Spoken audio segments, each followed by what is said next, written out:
First ever factory outlet Mukunda jewelleries Kukatpally, Khammam, Kothapet, Somajiguda, Hanumakonda and Suchitra. నమస్కారం doctor Pradeep Joshi గారు. శ్రీమాత్రే నమః. వేదిక్ నాలెడ్జ్ అంటే జనరల్గా చెప్తూ ఉంటుంది కదా, సరే పలానా ప్లేస్ ఈ విధంగా ఉంటే అక్కడ నెగిటివ్ ఉందని చెప్పేసి అంటారు.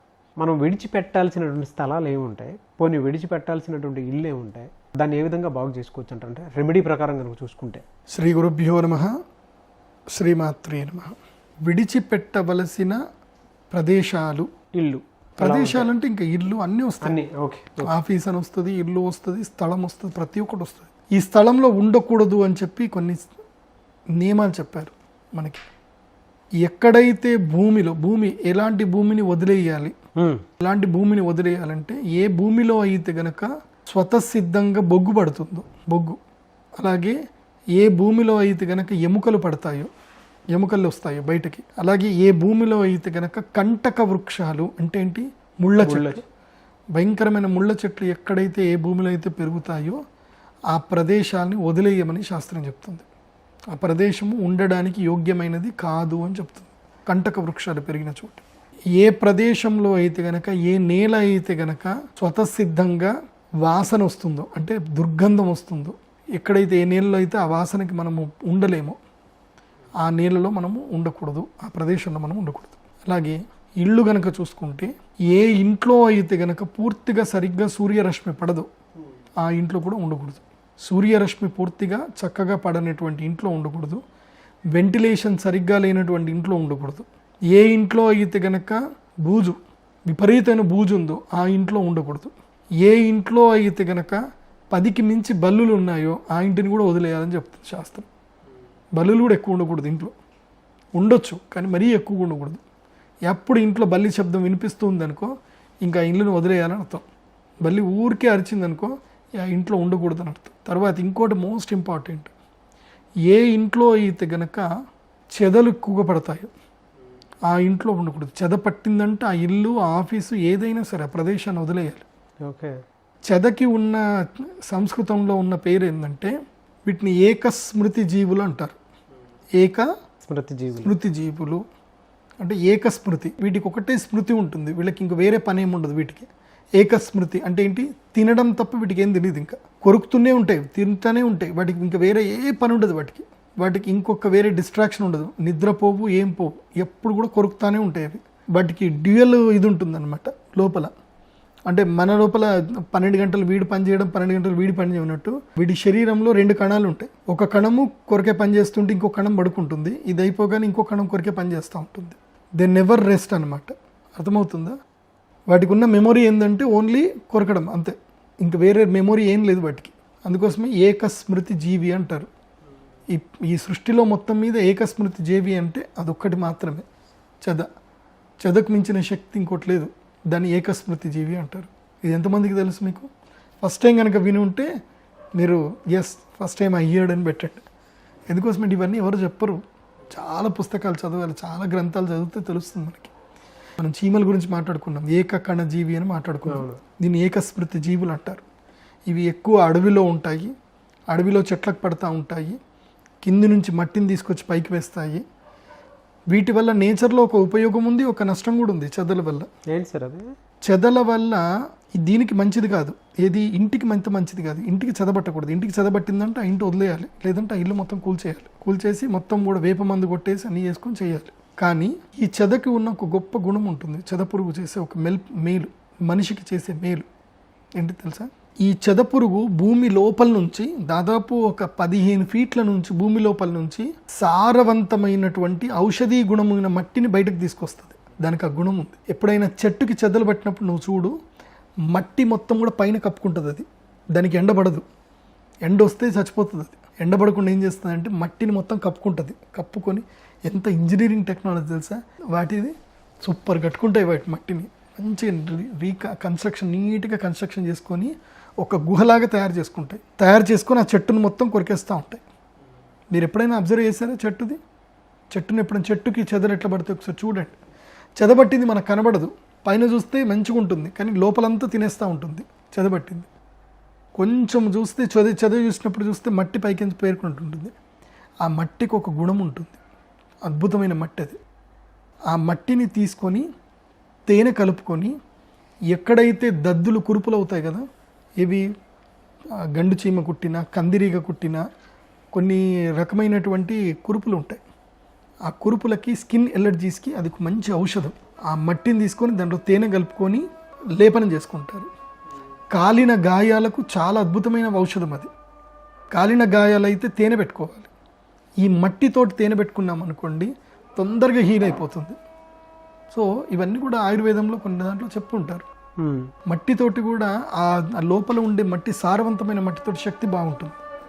సో సరే, ఈ చెదలున్న ప్రదేశాన్ని వదిలేయాలి.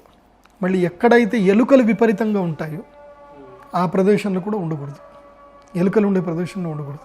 ఇంకా నెగిటివ్స్ కొన్ని ఉంటాయి. ఎట్లా అంటే వాస్తవంగా ఇది చెప్పకూడదు, కానీ నేను నా నియమ ప్రకారం నేను చెప్తాను, కానీ మీరెవరూ బాధపడకండి. ఎందుకోసమంటే ఎక్కడైతే కనుక చావు డప్పు శబ్దాలు రెగ్యులర్గా మోగుతాయో అక్కడ ఉండకూడదు, దూరంగా ఉండాలి.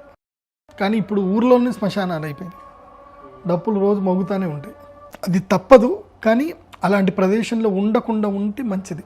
తర్వాత మీ ఇష్టం. అది ఎలా సార్ అంటే పరిస్థితి ఈ విధంగా ఉన్నప్పుడు రెమెడీ ఏంటి? రెమెడీ మెయిన్గా ఇప్పుడు ఇంట్లో విపరీతంగా చీమలు కనిపించాయనుకోండి, దానికైతే పసుపు నీళ్ళు చల్లడము చేసుకోవాలి. ఇంకా పెస్ట్ కంట్రోల్ ఎట్లాగూ ఉంటారు, పెస్ట్ కంట్రోల్ తోటి పని చేయించుకోవాలి. కానీ ఇవి రావడం ఏంటంటే ఒక విధంగా దుష్ట సూచకం, చెడు సూచకం అనమాట. అప్పుడు తప్పకుండా ఇంట్లో యాగాలు చేసుకోవడము, సాంబ్రాణి వేసుకోవడము, ఇవి ఇంట్లో అయితే కనుక సాంబ్రాణి అవి వేసుకోవడము. ఒకవేళ భూమి దోషపూరితమైతే ఆ భూమిని మొత్తం కూడా దున్ని ఆ భూమి లోపల తులసి చెట్లు పెంచి ఆ తర్వాత ఇల్లు కట్టుకోవడము. ఒకవేళ ఈ చెదలు బాగా పట్టాయనుకోండి తప్పకుండా ఇల్లు వదిలిపెట్టాలి. చెదలు పడితే మాత్రం ఇల్లు వదిలిపెట్టాలి. ఇల్లు వదిలిపెట్టి పెస్ట్ కంట్రోల్ చేయించేసి నీట్గా అంత చేసుకొని చేయాలి. అయితే ఒకటి మాత్రం చెప్తాను, కొన్ని ఇళ్లల్లో పారానార్మల్ యాక్టివిటీస్ కొన్ని జరుగుతాయి, అసలు తెలియదు. వాళ్ళు ఎక్స్పీరియన్స్ చేసినది వాళ్ళు కన్నీళ్ళు పెట్టుకుంటారు, ఏడుస్తారు, చెప్తారు తప్ప మీతో వాళ్ళు ఎవరు నమ్మరు. ఇది జరుగుతుంది, నాకు ఇలా జరిగిపోయింది, అలా అయిపోయింది, మా ఆరోగ్యం పాడైపోతుంది అని చెప్పుకుంటారు, ఏడుస్తారు. మెడికల్ డయాగ్నోస్టిక్ సెంటర్కి వెళ్తే ఏమీ వెళ్ళదు, కానీ మాత్రం తెలుస్తుంది. సింపుల్ చెప్పాలంటే మొన్న ఈ మధ్య నా దగ్గరికి ఒక పెద్ద ఆవిడ వచ్చింది. అది దాదాపు 62 ఏళ్ళు ఉంటాయి. ఆవిడ నాకు కొంచెం బాగాలేదు, నాకు హెల్త్ ఈ మధ్య సరిగ్గా ఉండట్లేదు, నాకేదో ఇదవుతుంది అదవుతుంది అని అంటే హాస్పిటల్ తీసుకెళ్తే డాక్టర్లు నవ్వారు. ఒకసారి వెళ్ళిపోతే డయాగ్నోస్ చేస్తే ఏం తెలియదు. రెండోసారి తీసుకెళ్తే ఆ డాక్టర్ నవ్వాడు. నీకు ఏం లేదమ్మా, అంతా నువ్వు సైకలాజికల్గా ఫీల్ అవుతున్నావు అమ్మా, ఏం లేదమ్మా అని చెప్పాడు. ఆమె బాధ ఎవరు అర్థం చేసుకోలేకపోతున్నారు, ఎవరికి తెలియట్లే. నా దగ్గరికి వచ్చారు. నా దగ్గర వస్తే నీకు తెలుసు కదా ఎట్లయినా సరే నేను ఏం మాట్లాడొద్దని చెప్తా. రాగానే నేను చూశాను, జాతకం చూశాను, చేతి చూశాను, ఆమె దగ్గర రమ్మని చెప్పాను. ఆమె పల్స్ చెక్ చేస్తూ ఉంటే నేను ఎక్స్పీరియన్స్ అయ్యాను, ఆమెకి ఏం జరుగుతుంది అనేది నాకు ఎక్స్పీరియన్స్ అయింది. నేను ఇమీడియట్లీ క్లయింట్ని అడిగా, మీ నాన్నగారు ఎక్కడున్నారా అని అడిగా. మా నాన్న చనిపోయి 2 months అయిందండి అన్నారు. నాకు అర్థమైపోయింది. ఇంకా తర్వాత ఆమెకి మెడిసిన్ ఇచ్చేసాను. ఒకటి అమ్మవారిది మంత్రి ఇచ్చింది, ఒకటి మెడిసిన్ ఇచ్చాను. మెడిసిన్ ఇచ్చాక వాళ్ళ అమ్మగారు బయటకు పోయాక పిల్లగాడికి కూర్చోబెట్టి చెప్పాను, there is a some is there, మీరు కాశీకి వెళ్ళండి, చక్కగా మీ నాన్నగారికి శ్రాద్ధము అన్నీ కరెక్ట్ చేపియండి, చేపించినాక ఇది పోతుంది అని చెప్పాను. సో ఇవన్నీ నమ్మడానికి తెలియవు. సో అందుకోసమని ఇంట్లో ఏది జరుగుతున్నా యజ్ఞ యాగాది కర్మలు ఇంట్లో జరగాలి. ఇంట్లో రెగ్యులర్గా ఏం చేసుకోవాలి, యజ్ఞం చేయాలి. యజ్ఞం చేయడానికి ఏ పంతులు అక్కర్లే. ఏం చేయాలి, ఒక 4 ఇటుకలు పెట్టుకోవాలి, లేదంటే చిన్న హోమకుండాలు దొరుకుతాయి మనకి, చిన్న హోమకుండాలు తీసుకోవాలి. ఎక్కడో దగ్గర మనకి రావి చెట్టు, మర్రి చెట్టు, మేడి చెట్టు ఇవన్నీ మనకు దొరుకుతాయి ఎక్కడైనా. ఆ చెట్టు కింద పడ్డ పుల్లలు ఉంటాయి, ఆ పుల్లలు ఒక మంచి బస్తాలో ఏర్కచ్చుకోవాలి. ఏర్కచ్చుకొని ఇన్నే పుల్లలు, ఇంత నెయ్యి, ఒక చిన్న గిన్నె నెయ్యి తీసుకోవాలి, దాంట్లో ముంచాలి, ఒక చిన్న కర్పూరం వెలిగించాలి, నెయ్యిలో ఆ కట్టెపుల్ల ముంచి స్వాహ అని వేయండి, అయిపోతుంది. ఓం ద్రాం దత్తాత్రేయాయ స్వాహ, లేదంటే మీకు నమశివాయ ఇస్తే ఓం నమశివాయ స్వాహ, ఓం నమశివాయ స్వాహ. పెద్ద మంత్రం అది, నేర్చుకోవచ్చు కదా ఈజీగా. చక్కగా పంచ కట్టుకొని పెట్టేసుకొని ఓం నమశివాయ స్వాహ అని వేయండి. ఆ యొక్క అగ్నిలో నుంచి, ఆ ధునిలో నుంచి ఆ సమిధలు, నేను చెప్పిన సమిధలే వేయాలి, ఏ దొరుకుతా కట్టపుల్లలు వేయకూడదు. సమిధ అంటే అర్థమైంది, తనకు తానుగా రాలిపోయినటువంటిది, వెళ్ళి చెట్లు తుంచి దేయకూడదు, గుర్తుపెట్టుకోండి. సమిధ అంటే అర్థమైంది, రాలిపోయి కాలిపోవడానికి సిద్ధంగా ఉండేది. అవి తీసుకొచ్చి అవి వేసి యజ్ఞం చేసుకోవాలి. చిన్న యజ్ఞం 10 నిమిషాల్లో అయిపోతుంది. ఎంత చిన్న హోమకుండం పెట్టుకోండి, ఇన్ని పుల్లలు తెచ్చుకోండి, ఓం నమ శివాయ స్వాహ అని వేయండి. ఆ అగ్ని తేజస్సుకి మీ ఆరా ప్యూర్ అవుతుంది, మీ ఇంటి లోపల కూడా మంచి ఎనర్జీస్ వస్తాయి. ఆవు పిడక ఉంటుంది, ఒక ఆవు పిడక తీసుకోండి, ఆవు పిడక మీద కర్పూరం వెలిగించండి, వెలిగించి పిడక మీద నెయ్యి వేస్తా పోండి, పిడక చక్కగా వెలుగుతుంది. ఆ వాసనతోటి ఇల్లంతా మంచి ఎరిగిపోతుంది, ఏ అరిష్టాలన్నీ పోతాయి. ఇది మనకి యాన్సిస్టర్స్ మన పూర్వీకులు చెప్పిన మంచి రెమెడీస్. ఇంకోటి భయంకరమైనది ఉంటుంది, దీన్ని అష్టదిగ్బంధనం అంటారు. అది మీకు చెప్తాను. నల్ల ఉప్పుతో చేసేది ఒక క్రియ ఉంటుంది, అది చేసుకుంటేనే ఇంటికి క్షేమంగా ఉంటుంది. ఎందుకోసం అంటే ఎంతోమంది ఎన్నో బాధలతో నా దగ్గరికి వస్తారు, నేను ఇట్లాంటి కేసులు నేను హ్యాండిల్ చేయనని చెప్పేస్తాను వాళ్ళకి. అందుకోసం మీకు రెమెడీస్ ఇక్కడనే చెప్తాను, ఈ రెమెడీస్ మీరు చక్కగా ఫాలో చేసుకోండి. ఎవరి దగ్గరికి వెళ్ళకండి, నా దగ్గరికి కూడా రావద్దు ప్రాబ్లమ్స్ ఉన్నాయని చెప్పి. Thank you sir, thank you so much doctor Pradeep Joshi గారు. శ్రీమాత్రే.